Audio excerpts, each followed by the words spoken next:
লীলা মজুমদারের বালি সুগ্রীব কদন।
Bali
দিদিকে ঠেটা মারি এসেছিল।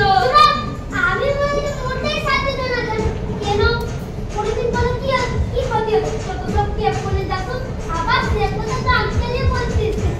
যাও তো তুই আপনি মিলে ও মা এক্ষুনি আবার কি আমার সুটকেস দিতে হবে না? সবার বাইরে কাপো না কিচ্ছু বলতে না যেমনি আছি সেমনি যা তুমি বুঝছান এর আসলে আসলে কিন্তু আমার পরিবার মেয়েটা একটা পিকনিক করতে যে ফ্যামিলি যাবে এখন হলো পরিবার তারপর টিফিন গাড়ি না তারপর মোটর গাড়ি পয়সা বাবা যাবে না এ বললাম ভালো থাকতে এক কোটি বেজে আমার রাজ্য থেকে এ কি আছিস এটা ঝগড়া করতে দিতি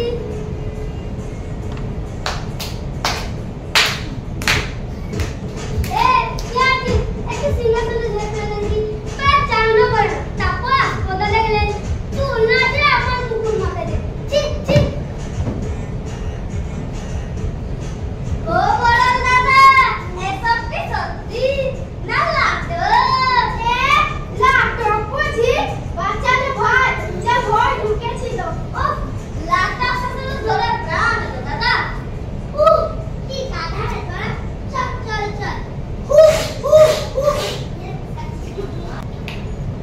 দিদি রাত কানে কানে ঘনা ঘনা করতে রাজা কি সুন্দর জায়গা একবার চেয়ে দেখো ওই যে মহিবন ওখানে হাতিরাও যায় না বিষ্ণু পর্বতে চড়ে ঘুমালে যত তুমি স্বপ্ন দেখবে জেগেতে তত ধন পাবে তা আমার কিছু তুমি কাল রাতে সোনা পাওয়ার স্বপ্ন দেখলে সকালে বেলা কাটি পাকা কলা তুমি থামো দেখিনি ওমা কি বলো গো সোনাতে কানে বেলাতে তফাৎ দেখি শুনি বড় বেশি কলা বলা সোনা কি খাওয়া যায় কিন্তু উপায়টা কি হবে কি আবার হবে মতন তুমি সাপে ওই জায়গা বাড়ি এলেই ওকে পাবে কাজে কাজে তোমার কোনো ভয় নেই ওকে হ্যাঁ বেচাকে কিসকিন্দা থেকে আনতে হবে আমার ধোবার কাপড় আনতে দিও না ও তো পুরো পাজি না ওকে ছাড়ো তবে তুমি ওকে দাঁড়াবে দাঁড়াই তো পারি কিন্তু ওর কাছাকাছি যেতে পারবো না বড় জোর দূর থেকে ঢিল মারতে পারি আয় বাপ হাতের গুলি গেলে দেখেছো লক্ষ্মী ছাড়া রোজ সন্ধ্যে পাহাড় নিয়ে লফালফি খেলে বড় বড় গাছ উপড়ে দাপন করে হে হয়েছে কাকু ওর কাছে আর নয় হে নাকি খোঁজ দিলুম ছি ছি ছি একই রাজা মশার কথা হলো দাঁড়ানো খেদানো কানুলো হলো রাজা তো বটে নাকি নাও রাজা নাকি কি জানো পলিশা পৃথিবীতে কাউকে ভয় পায় না আসুক না আমার কাছে সে যতই বীর হোক না কেন এমন করে বারবার আঙ্গুল করে একটা ও দুটো আবার কে পালির গুপ্তচর নয় তো কোথায় পালির চোর এ পালির চোর তো হলেই হয়েছে চর নয় কি করে জানলে ইস পড়েছে তো গাছের ছাল তার ফাঁক দিয়ে কেইসা ছটা বেরোচ্ছে না এরা পালির চোর না হয় যায় না কিংবা সোলং কালি একটা যদি ফুলি ওঠে না তাই দুটো দুটো মানুষে এসেছে এত বড় শরীরটা তো চুপ কর রাজা মতঙ্গমুনির সাথে মোলা কুমতো বা পালি পা দিলে মোলাবে তাছাড়া গো দীপু যেরকম পালি বানালে পাবো না এরা আর কেউ বেশ তাহলে আমি ওই গাছের পিছনে যাই নিতে তারপর তুমি কেউ এলে সাথে পরিচয় না কেমন কেমন ভয় পাচ্ছে নাকি চুপ চুপ সেটা কথা হলো নাকি তবে আমি একটা রাজা আমি কি আর জানতাম শুনে কেউ কথা বলতে পারে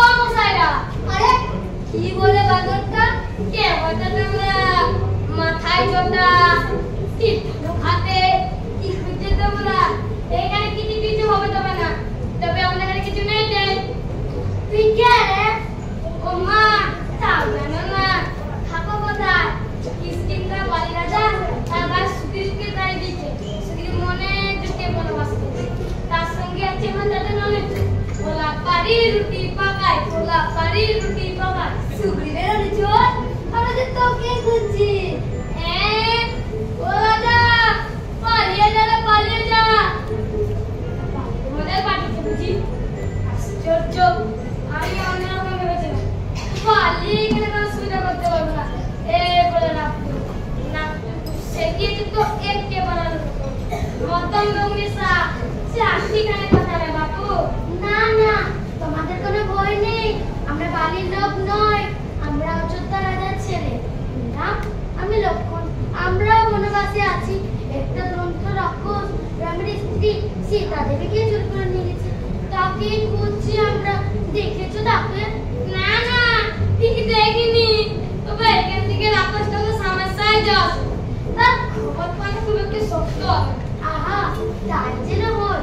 পঞ্চমনের গভর্নর আমাদের সুগ্রীবের সাথে নিতে বলেছেন। নিশ্চয় নিশ্চয়, না জেনে একটু কথা বলে ফেলেছি। মাফ করবেন স্যার। দাঁড়া, সুগ্রীব রে ডাকি। সুগ্রীব, সুগ্রীব রে, এদিকে এসো। এরা বাড়ি লোক নয়। আস্তে আস্তে, বাড়ি যদি শুনতে পায়। ও তাই বল, আমি বলি বাড়ি চল। ওরা এই মুহূর্তে থেকে আমাদের দুজন বন্ধু হলাম। বস বস বস, আগে হাত মিলা, তারপর গলা মিলবি। সীতা দেবীকে ফিরিয়ে আনবো কথা দিলাম। এ বলু, মনে করে দিস। কিন্তু তার আগে বাড়িটা একটা হেস্ত নেস্ত করতে হবে। বেশ বেশ, এক্ষুনি বেটাকে পঞ্চায়েত পাই দিয়ে কেমন তোমার রাজ্য তারপরে কি দেখো। কিন্তু তারপর সীতাকে খুঁজে দিতে হবে। বিলক্ষণ বিলক্ষণ, আর তাকে দেখেওছি বলে মনে হচ্ছে। আচ্ছা, তার কান অব্দি টানা টানা চোখ, কালো কোকড়া চুল, আর দুটো পদ্ম ফুলের হাত পা। হ্যাঁ হ্যাঁ, তাহলে মনে হচ্ছে দেখেছি। আচ্ছা, কানলে কি মুক্তের মতো জলে ফোঁটা পড়ে? পরে পরে বলে শিগগিরই কোথায় দেখেছে তাকে। গলায় আওয়াজটা কি বাঁশির মতো? কোথায় তিনি সুগ্রীব, কোথায় দেখেছিলেন তাকে? বিশেষে দেখিনি, তবে হ্যাঁ, একদিন পাহাড়ের ওপর রোদ পোয়াচ্ছিলাম। এমন সময় রাবণ বলে দুষ্টু রাক্ষস কাকে যেন ধরে মাথার উপর দিয়ে নিয়ে যাচ্ছিল। আর সে সারা ভাই লক্ষ্য মেলে বিদম চেতেছিল, আর গা থেকে ভালো ভালো গয়না খুলে নিচে ফেলছিল। তাই ভাবলাম বড় সীতা মা কোথায় সেসব গয়না? তাই তো ওঠে, এই যে তারই গয়না। কোন দিক থেকে রাবণ?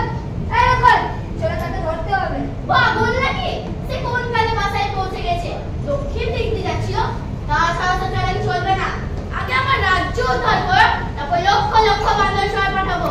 সে পাতালেই শুধু কি আকাশে উড়ু, তার নিস্তার নেই। ঠিক ধরে নিয়ে আসবো, তাহলে কিচ্ছু ভাবতে হয় না। তাহলে দেরি কেন? চলো বাইরে তাড়িয়ে দিয়ে আসি। কিন্তু তাকেও তো সহজে পারবে ব্রাদার। এই তো তোমার কে ক্লাসের মতো শরীর, গাড়ি না শেষে রামচন্দ্রকে দু আঙুলে পটকে দেয়। তার গায়ে 500 হাতির বর, তা জানো? তার কাছে তোমাদের পাঠাওয়ার আগে একটা পরীক্ষা নেওয়া যাক। কি বলছো বন্ধু? কিসের পরীক্ষা করতে চাও? ও কি রাগ করলে নাকি ভাই? না না, সে কোনো পরীক্ষা নেই। ওই বড় পাহাড়ে যে একটা ছোট্ট পাহাড় দেখতে পাচ্ছ? তা পাচ্ছি। কি ওটা? ওটা হলো গিয়ে দুন্দুবি হার বস্তুর। দুন্দুবিকে মেরে আমার দাদা বালি ওখানে ফেলে দিচ্ছে। কেউ ওটা এক চুল নাড়াতে পারেনি। রাম যদি এটাকে একখানে 100 গজ তুলে ফেলতে পারে, তবে বুঝবো। আলবাত পারবে। হ্যাঁ, না না আর কিছু। আমার দাদার বালির মতো এক আমি ছাড়া আর কেউ। থামো বাছা, চুপ করে দাঁড়িয়ে দাঁড়িয়ে দেখো ওরা কেমন বাপায় পোড়াগুলো করে 10 জন। হ্যাঁ, কাকে হাইকো দেখাচ্ছ চান? ওটাকে আর খুঁজেও পাওয়া যাবে না। ইল্লি কত সব বড় বড় বীরেরা সব মুখচুন হয়ে। ও কি বাবা কি? ফেলেছে তো টিপ।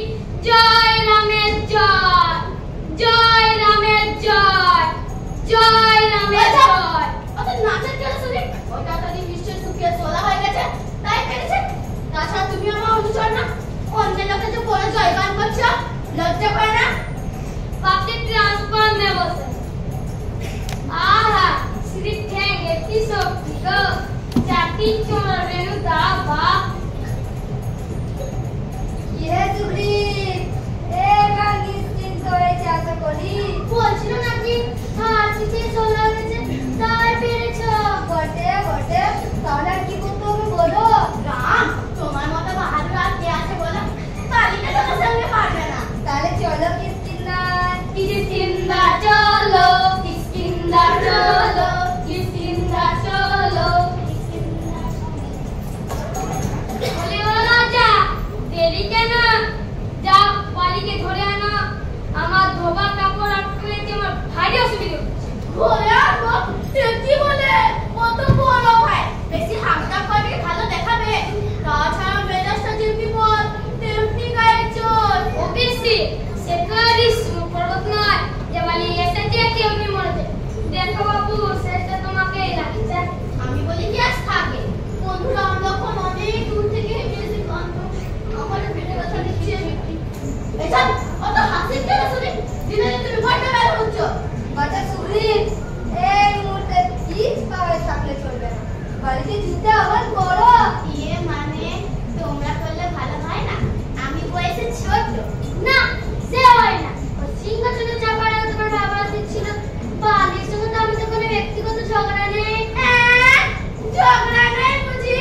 সি সে তো আর একই নয় পানি যাচ্ছে পিকনিক খাওয়ার পর সুগির যখন হাত পা জুড়ে চিৎপাত হয়ে চোখ মুটে চিপে করে তাহলে বন্ধু আমি এগোচ্ছি, কিন্তু যদি বেকায়দায় পড়ি? বিলক্ষণ বিলক্ষণ তুমি মরলে আমরা সব ব্যবস্থা করে ফেলবো ভাই আমার কলাটা কিন্তু আমি নেবো এখন মার কাছে মানে এগোতে দেখি তুমি না ডাকার আগে পানি তুমি হলমুল করে গাড়ি যাবে বাচ্চা সুগ্রি, এবার আমাদের আশীর্বাদ দিয়ে হাত করো দেখিনি। দাঁড়াও দাঁড়াও পিছিয়ে থাকিস না তোমার ট্যাগ ধরে লেগে যাও পরে যদি পানি না দেয় এই দেখ এই এক ফোঁটা চোখে জল নেই, শুধু দাও আর দাও। আর এমন ভালো কলমটা পেট দেখার পর যদি ভেঙে যায় হ্যাঁ এবার যাও বাচ্চা হনুমান, তুমি একটু আমার পিছনে দাঁড়াও দেখি। কেন পানি আসছে বুঝি তাহলে কি সত্যি ডাকি? হ্যাঁ ডাকো ডাকো পানি, ওরে পানি, পানি রে। ওরে আসছে এখনো তো শিক্ষাই বুঝি আর তবে আয় তো মেরে আলু বাবা ওয়া ওয়া ওয়া কি দারুণ এটা কি মন হলো স্যার গো কিন্তু ভালো বুঝিনি মান লাগাবে না তাই তো ভাবছি, কিন্তু দুর্গাপূজা অবিকল একরকম দেখতে, এখন কোনটাকে মারতে কোনটাকে মারিছি সেই হলো সমস্যা। ওই কলাটাকে খেলতেন স্যার না রে, অপারেটর হাতের ঘড়িটা দেখেছো? পাহাড়ি এরকম না খেলে এমনটা হয় না। দাদা, তুমি অপারেটরকে খেলতে পেলো? না বলছন, কিছুই মালুম দিচ্ছে না। এই তো কয়টা হলো, ওটার উপর ছেড়ে উঠেছে। আরে কেসা খেতে দিল ওয়া লেখা হা হা হা এটাই বলে না? এরকম মারামারিটা হলো এরকম কোনো দিনও মজা দেয়নি মজা? ও কৃতজ্ঞ, আমি তুলনা হচ্ছে আমাকে না মজা দেখছে। নাকি বন্ধুর কাজ? দেখো না ভাই কোনটা তুমি কোনটা বালি চেনাই যাচ্ছিল না আমরা ভাবছিলাম বাড়ি বুঝি মার খাচ্ছে। কিন্তু ওটা কেন মন থেকে এটাই বোধ হয় কত হয়েছিলাম আর একটু হলে। জয় বলো ভাই এক মুখ এক চোখ এক কান লে পর্যন্ত আমি করলে আজও বনে গেলাম তাহলে এখন কি কর্তব্য? কি আবার কর্তব্য? ইসমুখ পর্বতে ফিরে গিয়ে আইডিন ফাইডিন লাগা। উফ, বেটা বন্ধু না কেউটা সাপ সর্বাঙ্গে জলে মরে। না সুগ্রি, ওকে ছেড়ে দেওয়া নয়, এখন ফ্যামিলি ক্লান্ত হয়ে আছে। এই হলো সময়, পিঠে ঠান্ডা করা দরকার। তুমি আরেকবার হাত করে আহা মরে যাই, আমি আবার হাত পারি। বেটা জম্বুতে আমাকে আবার পিঠে লাল বানাম। ওরা কিনা চোখে পেছন দিয়ে বলে দেখছে দেখুন, আমি ওর মধ্যে নেই। তবে পানি যাতে তো করো পাহাড়ে গিয়ে মশার কামড় খাও আমরা কল দেখি বুঝতে গেছি চিন্তা হতে হতে কোনো মন নেই চলো দাদা ও কি ব্রাদার চিন্তা ওঠা না নিজের পক্ষে আমার ধোকা কামড় যাবো বড় কষ্টে আছে শ্রীরাম লক্ষণ কুলু ঠিকই বলেছে, বালিকে সিংহাসন থেকে নামিয়ে কবে অন্য কথা আবার তাকে ডাকি। কিন্তু হ্যাঁ ওই যথেষ্ট সাহায্য করবো কিন্তু তার আগে তোমাকে চিনতে পারা যায় তার একটা ব্যবস্থা করতে হবে ও লেগে কি হবে না না রে ফেস কাটে দিয়ে 5 মিনিটে খুলে যাবে তাছাড়া লেজ দুটো পায়ে কি হতে লাগবে চক্ষু চলো গাল লেজ বটন সুগ্রীব খতম বাজারে ছাড়ি গেলি গলা কাম চলে দিলে কেমন হয় এই গামছা ধরে টেনে নিয়ে যায় এই ঠিক হয়েছে ওর